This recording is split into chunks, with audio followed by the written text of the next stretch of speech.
Welcome to this session of Family Communication. This is the second of 3 sessions where we talk about the research on how conflict relates to a marital relationship. In previous sessions, we talked a little bit about how there are overarching ways of seeing conflict in a marital relationship. So, for example, we talked about the role of emotions or the idea of conflict thresholds. In this session, we'll look more narrowly at the individual viewpoints people have toward conflict in a marriage. And then we'll also take a look at the styles that people come to have as they come together and develop a marital relationship. So, how much conflict do you expect there to be in a marriage? When that conflict does occur, do you see that as a good thing or a bad thing? Are you threatened by conflict? When conflict does occur, how does that make you feel about the marriage in general? All of these questions relate to the notion that each person individually has an orientation toward conflict in a marriage. It starts with the idea that for many people, conflict and marriage have to be understood or explained. Or to put it differently, the default setting is that marriages will not have any, if very little, conflict. And so the presence of conflict has to be explained somehow. And so research typically wants to look at different ways that people orient themselves, not toward a particular conflict or a particular conflict episode, but to conflict in general. And in doing so, researchers have identified 4 main ways that people tend to look at conflict.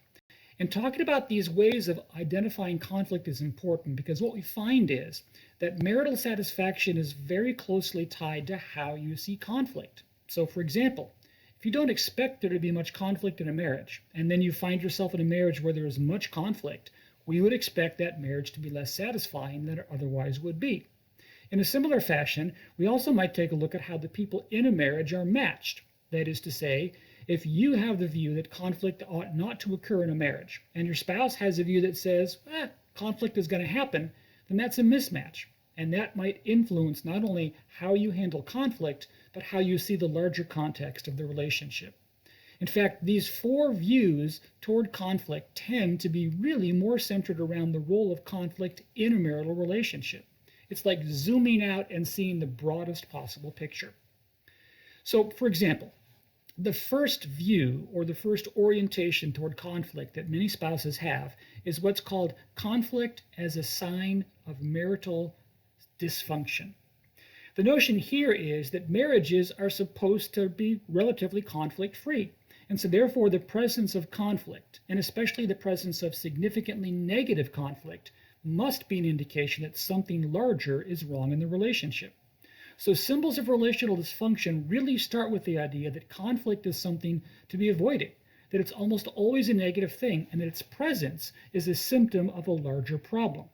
To the extent that the conflict is a symptom of a larger problem, then that means that it's incumbent upon the marital couple not only to deal with the symptom, but also to deal with the cause. Now, it should be noted here that all of these views tend to come from your experiences with your family of origin and the expectations you have going into marriage. But that is especially true with this notion of seeing conflict as a sign of marital dysfunction.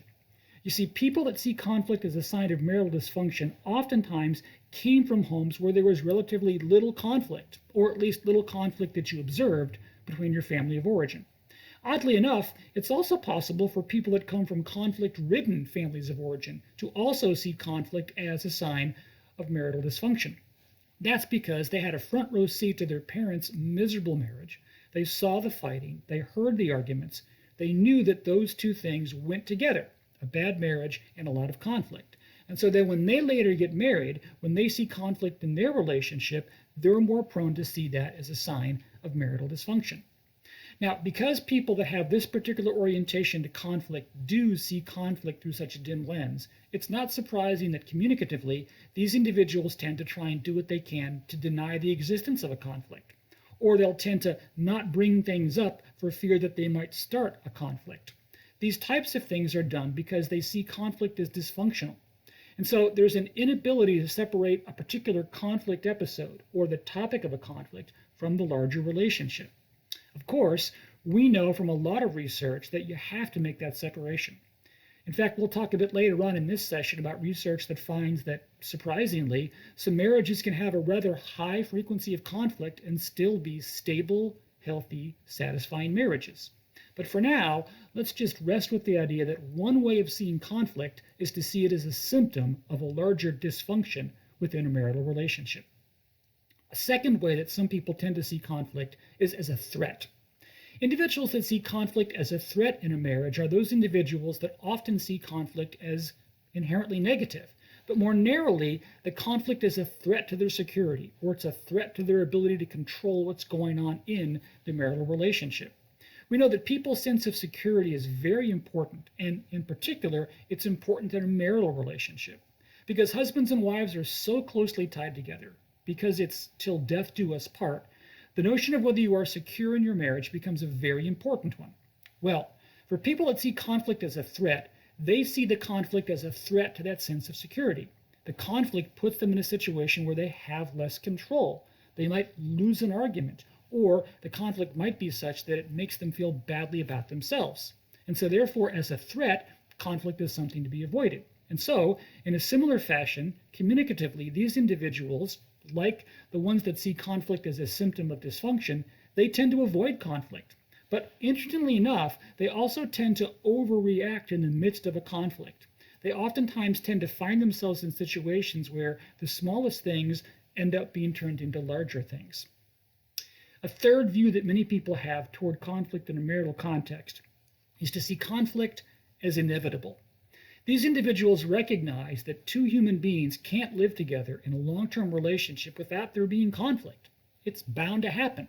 Conflict and marriage necessarily go together.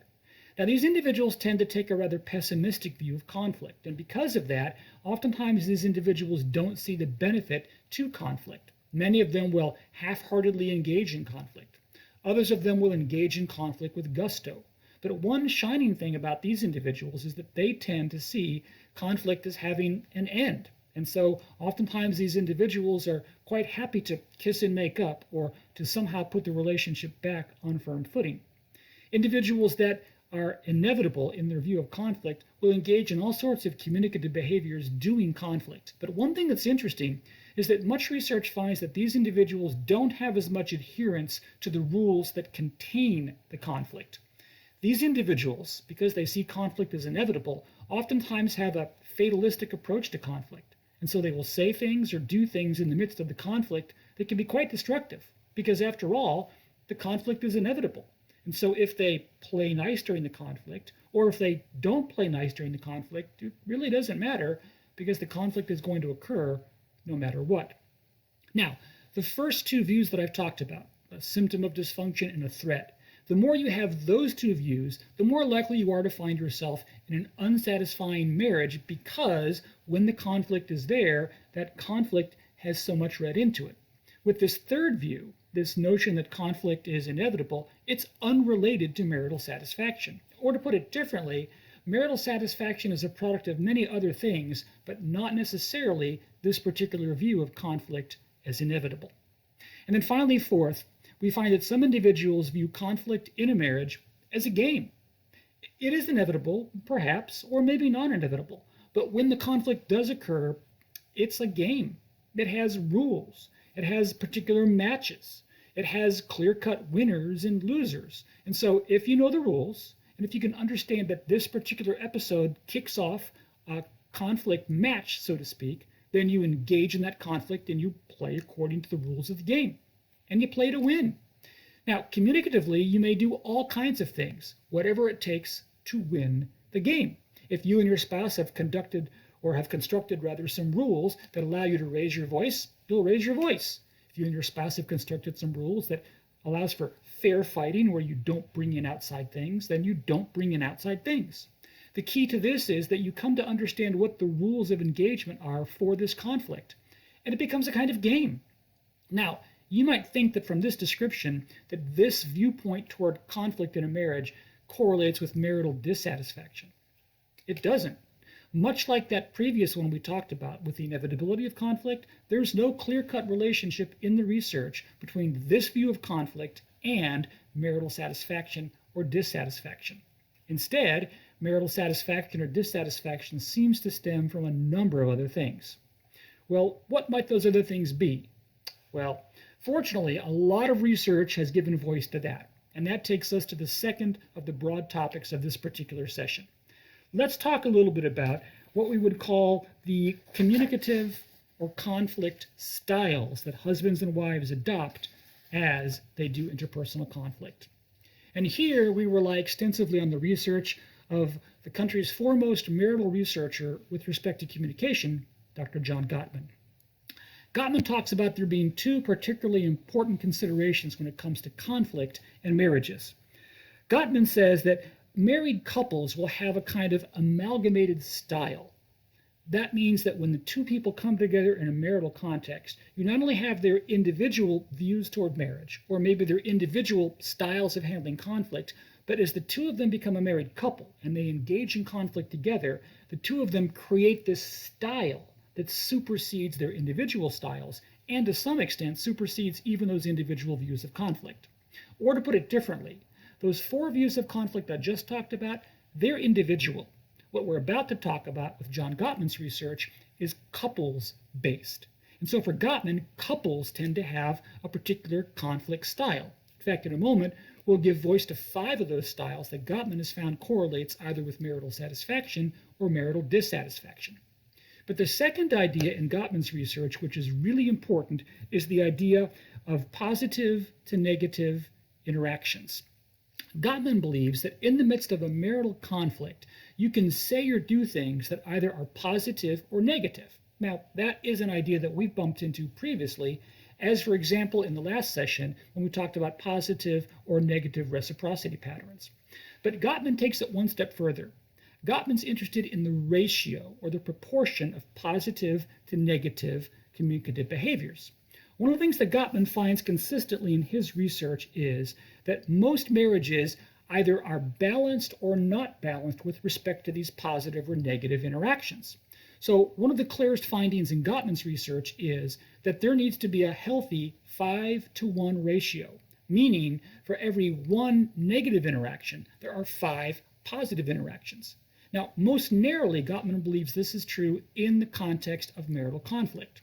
So intermarital conflict episode, and when husbands and wives had conflict in general, if there are occasional negative interactions, if there are at least 5 positive ones to offset that negative one, then that means that the marital relationship can still be just fine. It can be satisfying, it can be stable, it can be healthy. The key is maintaining that 5-to-1 ratio. And so for Gottman, this intersection of styles and ratios becomes important because some of the styles we'll talk about as we describe them might at first glance to you seem to be the kind of thing that you think, what? People that do that can have a stable, healthy, satisfying marriage? And the answer is, yeah, they can because they maintain a healthy 5-to-1 ratio. Those individuals, even in some of the styles we'll describe in a moment, that don't have that 5-to-1 ratio, they tend not to have as satisfying a marital relationship. And so for Gottman, the key is both styles and this ratio of positive to negative interaction. So having said that, what styles do people tend to fall into? Well, in Gottman's research, a first common style are what are called avoidant couples. Avoidant couples typically find themselves in a situation with relatively high marital satisfaction. Avoidant couples, they tend to avoid or at least minimize the frequency and the intensity of conflict. Instead, when conflict begins to occur, there's a quick seeking of common ground. There's a quick attempt to subtly but very clearly and without rancor persuade your spouse to see your point of view. These avoidant majors are able to express very clearly what they need from one another, and they're able to see the relationship as being more important than their individual goals. They're called avoidant because they're able to avoid some of the most heinous aspects of conflicts, and because sometimes they're able to avoid conflicts themselves. So one of the things they're able to do really well is balance that tension between connection and autonomy, between independence and interdependence. They recognize that the satisfaction of everybody in the marriage is dependent upon both people feeling as if they're getting what they want and need out of the particular marital relationship. And so there are clear boundaries that are established with respect to what they can say or what they can do in a marital conflict. These avoidant individuals are highly invested highly invested in the commitment dimension of their marital relationship. Because they see themselves as partners in this marital relationship, they recognize that each has a responsibility to do what's necessary to make the marriage work, and that's particularly true when it comes to conflict. So these individuals may be highly expressive in a communicative sense, both verbally and non-verbally, or they might be minimally expressive. But regardless, they maintain this positive ratio of 5 positive interactions for every 1 negative interaction. The key really is the togetherness that these individuals have, the we-ness, so to speak, of things. And so they're called avoidant because, generally speaking, they avoid conflicts that might be destructive, and when the conflict does occur, they're avoiding the kinds of things that might negatively influence the overall relationship. A second style of conflict is what Gottman calls validating couples. Now, this type of couple is also correlated with positive marital satisfaction, meaning that when you find yourself in a validating kind of marriage, you tend to find yourself also satisfied in that marriage. And so the interaction among validating couples is characterized by a sense of calmness, a sense of ease between the two individuals. The interaction is characterized oftentimes by this feeling of security and safety, that even though you're involved in a conflict, you don't feel ever threatened, you don't feel ever off-put, you don't feel as if things are so far out of control that things can't ever be walked back. And so communicatively, you find ways to communicate that you understand your spouse. You find ways of supporting your spouse even in the midst of this particular conflict. You try and practice empathy. You genuinely desire to see your partner's point of view. And all of this creates a sense of being validated, a sense of being heard, a sense of being respected. And so these kinds of couples tend to avoid conflict unless there's a very serious conflict issue. They recognize the possible severity of conflict and the potential for it to be negative.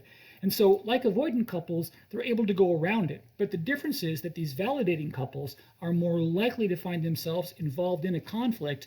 But when they do find themselves involved in conflict, they, quite frankly, tend to handle it better. They don't shout. They don't let their emotions run away with them. They listen extensively. As I mentioned a moment ago, they communicatively are able to indicate the support and the respect they have for their spouse. So what ends up happening is there's this continual validation of the relationship and of one another. Interestingly enough, even when two people that are highly competitive find themselves in this kind of a relationship, they can still be a strongly validating couple and everything can turn out just fine. As I said a moment ago, these kinds of couples are very good at maintaining the 5-to-1 ratio of positive to negative interactions. And let me stop here for a moment and point this out. The 5-to-1 ratio recognizes that there will be negative interactions. Even here, in what appears to be the gold standard, validating couples, there's a positive to negative ratio. There are still some negative interactions.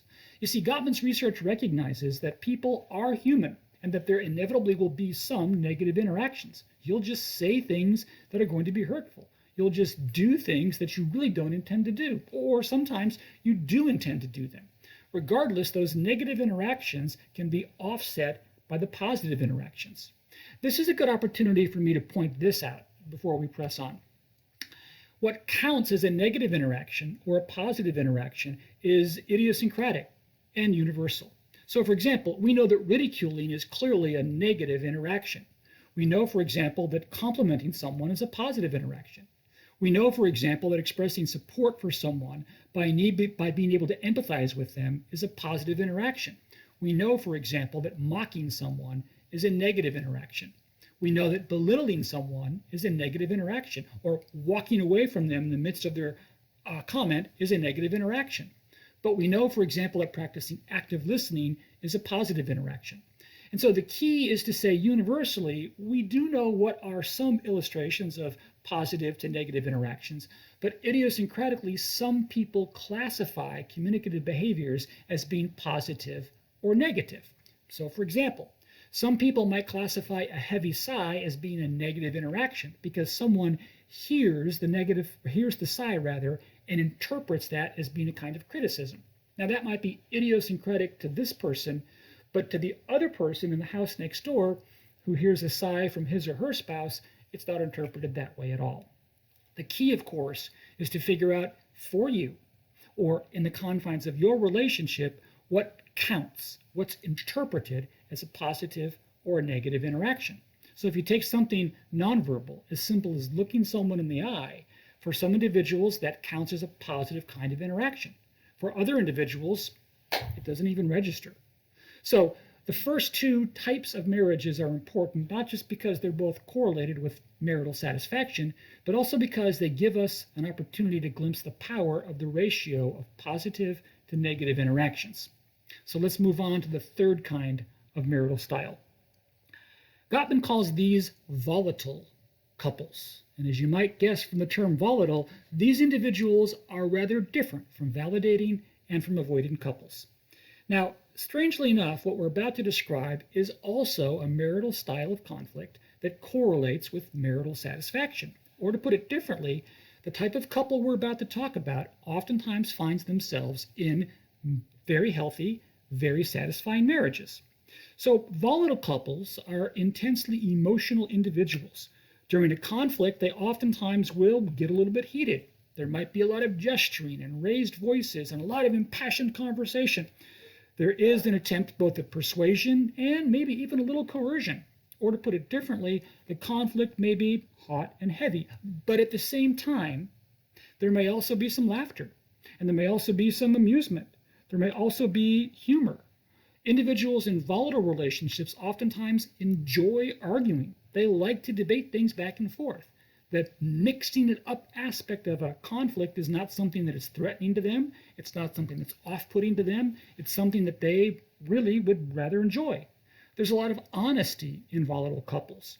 They oftentimes wear their emotions on their sleeve. They get to a point where they can say anything in the conflict because they realize it will be taken in the right spirit. So there may be some negative interactions that occur, and in fact, comparatively, there are more negative interactions here with volatile couples than there are with other types. Well, at least the first two we've talked about. But yet, these negative interactions for volatile couples are offset by positive interaction. And so, without the presence of boundaries to rein themselves in, you'll find that volatile couples may end up saying all kinds of things to one another, things that at first glance might seem very odd to you. Now, the key to understanding volatile couples is not only the presence of the 5-to-1 positive to negative ratio, but also to understand that there's a tacit agreement. This is how it's going to be. Remember, these are not individual styles necessarily. For Gottman, it's what couples do together. Together, they become part of a volatile marriage. Together, they become part of a validating or an avoidant marriage. It might be that one individual might initially not want that to be the case, to be in a volatile marriage, but the husband and wife together over time develop that particular marital style. And for Gottman, that becomes particularly important. And so unlike the 4 views of conflict we talked about earlier in this session, so for example, threat versus game, this more properly refers to what the couple together creates. And that's important to note because it does take some time for this to happen. And Gottman will admit that. Gottman says that from the time couples begin dating, they begin, as they have conflict, to start to craft this amalgamated style of avoidant or volatile or validating, or the next two we'll talk about. But the longer you're married, the more conflicts you have, the more you begin to cement this kind of style, and that style in turn becomes the way you'll do conflict. Okay, so the 3 kinds of marriages, the styles of doing conflict that correlate with marital satisfaction are avoidant, validating, and volatile. There are 2 more styles which unfortunately correlate with marital dissatisfaction. The 4th marital style is what Gottman calls hostile couples. Hostile couples are those couples that, like the validating couples, might argue, and might argue a lot. But the difference is there are high levels of defensiveness. There's an abnormal preponderance of the kinds of negative communicative behaviors. There's a lot more of the cutting remarks, a lot more criticism, a lot more ridicule, a lot more mocking, a lot more interruptions, a lot more of the kinds of things that tend to just cut at the heart of people. There's all sorts of whining sometimes. There are these judgment statements that are made. Hostile couples oftentimes have an air about their conflict that's just really, really nasty. It's often permeated by a relative lack of respect for the other person. You're not listening to what they're saying. You're not showing support. You're not showing empathy. Oftentimes, individuals get deeply frustrated with one another. Hostile marital kinds of couples find themselves in a situation where there is a lot of contempt. There's a lot of deep-seated resentment that can build up between spouses that are in a hostile kind of a situation. Now, it's called hostile in part because that air or that environment of conflict tends to be one of hostility. That's not a big surprise. It should come as no surprise that that ratio of positive to negative interactions is not present among hostile couples. In fact, some hostile couples have quite the opposite. They might have 2 or 3 or 4 negative interactions for every positive one, or their interactions oftentimes are devoid of positive interactions whatsoever. So here you begin to see the intersection between style of marriage with respect to conflict and this notion of a ratio of positive to negative behaviors. Individuals in a hostile marital style kind of a situation oftentimes find themselves divorced. In fact, statistically speaking, these individuals are far more likely to be divorced than are individuals in validating, avoidant, or volatile marriages. And then finally, the fifth category that Gottman creates are what are called hostile detached couples. Hostile detached couples also find themselves in situations where there is diminished marital satisfaction. In fact, levels of dissatisfaction tend to be high, and so therefore, the likelihood of these couples divorcing is also comparatively higher than the other styles we've talked about thus far. These individuals oftentimes engage in mutually frustrating standoffs. There's a lot of loneliness that occurs. It's just this stalemate when it comes to conflict. This in turn begins to change the way you see each other. It's almost like you just bear one another, you tolerate one another. Oftentimes a lot of the larger emotion lacks, or larger marital motif lacks emotion. It lacks connection. The two individuals share the same dwelling place, but there's always this tension between individuals. They snipe at one another during the conflict, before the conflict, after the conflict, and oftentimes there's this sense of detachment that comes. Sometimes marriages that stay together for the kids find themselves in a hostile, detached situation. Sometimes marriages that feel like their problems are insolvable find themselves in hostile, detached situations. Sadly enough, we find the stark number of marriages that find themselves in a hostile and detached situation oftentimes after the birth of the first child. But generally speaking, each of the styles we've just talked about are more global, meaning they tend to be animated across the entire continuity of a marital relationship. And so these hostile detached styles tend to really be manifest only in those marriages that have a lot of other dysfunction underneath them. And so the hope would be that you never find yourself either in a hostile or especially in a hostile detached marital style. And again, remember, these are ways that people handle conflict. Although this last one that we've talked about, hostile detachment, also tends to be seen in a broader sense of the entire marital relationship. Generally speaking, what Gottman is after is how individuals handle conflict. Now, I've said throughout the course that there is a tension between universality and idiosyncrasy. One of the things we know is that the three kinds of styles we just talked about, right? The validating, the avoidant, and the volatile, they tend to have some things universally that animate each of those styles. On the other hand, the two that correlate with marital dissatisfaction, the hostile and the hostile detachment, they tend to be very idiosyncratic. Or to put it differently, the way they do conflict that makes it hostile or hostile detached oftentimes is rather unique to them. That's not to say there aren't some universal things that are often a part of those kinds of things. So, for example, contempt and the communication of disrespect is something that universally is found in both of those two unhealthy situations.